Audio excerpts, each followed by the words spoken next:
ৰাম ৰাম ৰাম ৰাম আজিকালি ল'ৰা ছোৱালীবিলাকক কথা সুধিবলৈ বহু দেই দুপৰীয়া সময় বোলো গৰুকেইটা পথাৰতে লৰাই থৈ আহোঁ এবাৰ দুৰণিত আকৌ সেই আমাৰ নোমলৰ পিতেকক দেখিলোঁ তাৰ আকৌ ঘৈণীয়েকজনী পৰহি পলাই গুচি গ'ল নহয়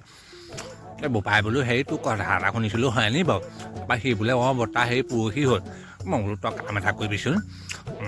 এই বোলো তই শনি চনি লাগি থাকিব পাৰে বোলো সেই তই শনি মন্দিৰ এটালৈ গৈ পেলাই তই সেই 10-20মান ফল আৰু সেই এইটো কি ক'লা কাপোৰ এখন তই দি থৈ আহিবিচোন কিজানি শনি দুখো লাগি থাকিব পাৰে তাৰপৰা সি বোলে বৰ্তা সেই এই আগৰজনী যোৱাৰ পিছতে সেই কামটো কৰিছিলোঁ তাৰপিছত সেই কামটো কৰি পেলাই এইজনী আনিছিলোঁ কিন্তু ফলে নধৰিলে বোলে অঁ মই বোলো তেতিয়াহ'লে তই কাম এটা কৰিবি পইচা কেইটামান গোটাই মেলি তই গংগাতে বোলো বু এটা মাৰি থৈ আহিবগৈ সি চপৰা কি বুলি উত্তৰ দিলে গম পাইছা নাই বোলে গংগাখন আজিকালি অপবিত্ৰ হ'ল নহয় বোলো তই এষাৰ কথা কি কথা ক'লি গংগা কেতিয়াবা অপবিত্ৰ হ'ল আকৌ বোলো তই মোৰ আগতে দি এষাৰ কথা ক'লি আগতে মানুহৰ আগত নকবি মানুহৰ আগত ক'লে তোক চেণ্ডেলে চুৰিয়াব আৰু তই থৈলা বস্তাত ভৰাই পেলাই পিটিব তোক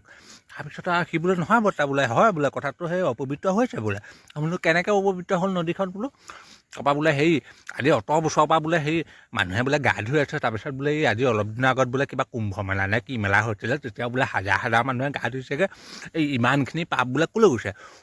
মই বোলো তই সেই তেনেকৈ ভাবিছ তেতিয়াহ'লে তোক মই শুওঁ মই অকণমান ভাগৱতৰ কথা জানো বাৰু গতিকে তোক মই অকণমান কাহিনী এটা কওঁ শুন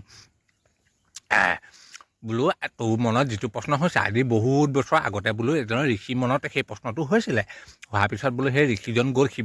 শিৱৰ ওচৰলৈ তাৰপিছত আৰু শিৱক সুধিলে যে গংগাখন বোলে সেই অপবিত্ৰ এনেকৈ মানুহে গা ধুই থাকে তাৰপিছত শিৱই এতিয়া উত্তৰটো দিব পৰা নাই আচলতে তাৰপিছত শিৱই বোলে ব'ল আছোন বোলে গংগাক বোলে সুধি আহোঁগৈ তাৰপিছত আৰু গংগাৰ ওচৰলৈ গ'ল গংগাক সুধিলেগৈ বোলে তোমাৰ হেৰিত যে ইমান মানুহে গা পা ধুৱে সেই পাপখিনি বোলে ক'লৈ যায় তাৰপৰা বোলে সেই এইটো কি গংগাই বোলে সেইখিনি মই নাৰাখোঁ নহয় মই গৈ পেলাই একেবাৰে সমুদ্ৰত দি দিওঁগৈ তেতিয়াহ'লে বোলে গংগা অপবিত্ৰ নহয় বোলে সেই সমুদ্ৰখনহে অপবিত্ৰ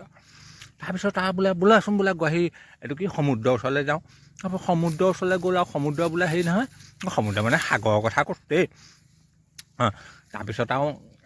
সাগৰখনক সুধিলা বোলে তুমি বোলে সেই এইটো কি গংগাই তোমাক আহি পেলাই ইমানখিনি পাপ আহি পেলাই জমাহে দিয়েহি কিন্তু তুমিতো একেবাৰে অপবিত্ৰ হৈ গ'লা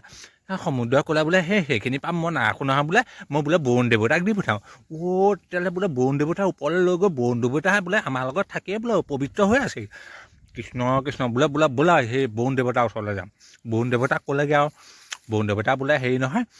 তুমি বোলে এনেকৈ পাপখিনি লৈ আহা বোলে সেই তুমি বোলে অপবিত্ৰ একেবাৰে তুমি ওপৰত থাকিব নোৱাৰা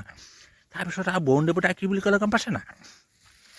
বৰুণ দেৱতাই ক'লে বোলে সেইখিনি সেই পাপখিনি মই নাৰাখোঁ নহয় বোলে সেইখিনি মই বৰষুণৰ আকাৰত বোলে তললৈ সিঁচি দিওঁ বোলে এতিয়া কথাটো বুজিলে মানে সেই পাপ কৰিম আমি পাপ কৰি বাৰু ভগৱানে আমাৰ পাপখিনি কেলেই ৰাখিব বাৰু তই কচোন বাৰু আমাৰ পাপখিনি কেতিয়াও নাৰাখে